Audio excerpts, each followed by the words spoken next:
Ever get heart palpitations out of nowhere? A thud in your chest, a flush of heat, like your body's sounding an alarm, but no one handed you the map? What if that sensation isn't random, but ancient?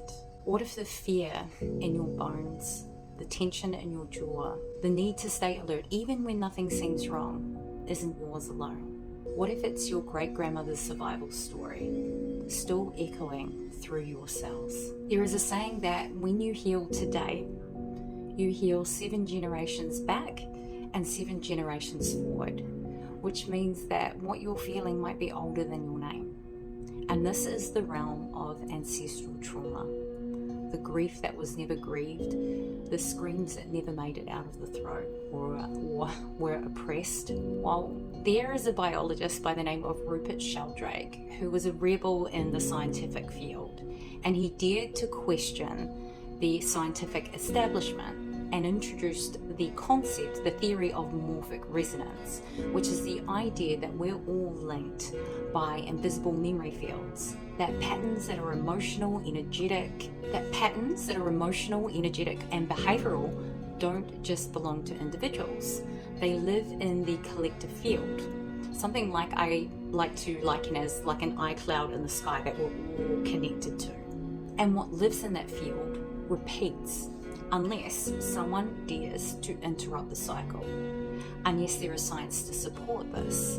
In one study, male mice were trained to fear the scent of cherry blossoms by pairing it with electric shocks. Their descendants, who were never shocked, still showed fear responses to that scent even up to 10 generations later. Another study found that the children of Holocaust survivors had altered cortisol levels, as if their nervous systems were carrying trauma that never personally lived. So that basically meant that they would still have PTSD even though they hadn't gone through that experience of their grandparents and parents. What they found is trauma can pass down, but the beauty of this is so can healing. Now, as Gandhi said, be the change you wish to see in the world. And what that means is it all starts within. We often look outside for change, waiting on the world, our families, our circumstances.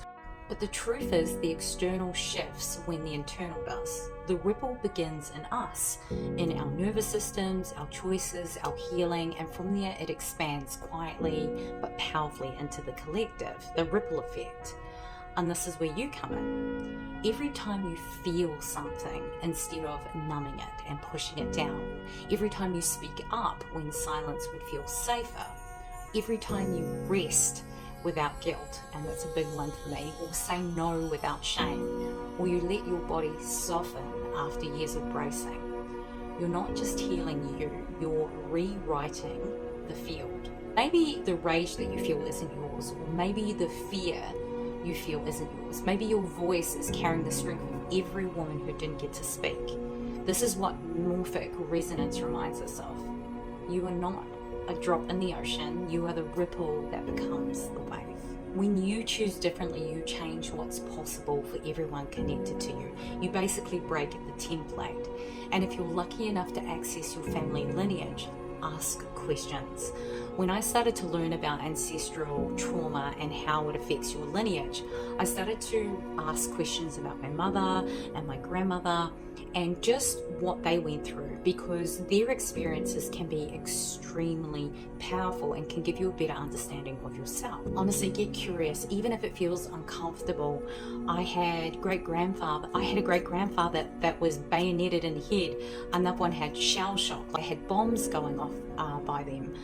My father was adopted, and there are some other things that happened in my family line that I'm not going to disclose here, but it really made sense when I was looking back at a lot of things in my life. Sometimes healing is never just personal, it's a frequency.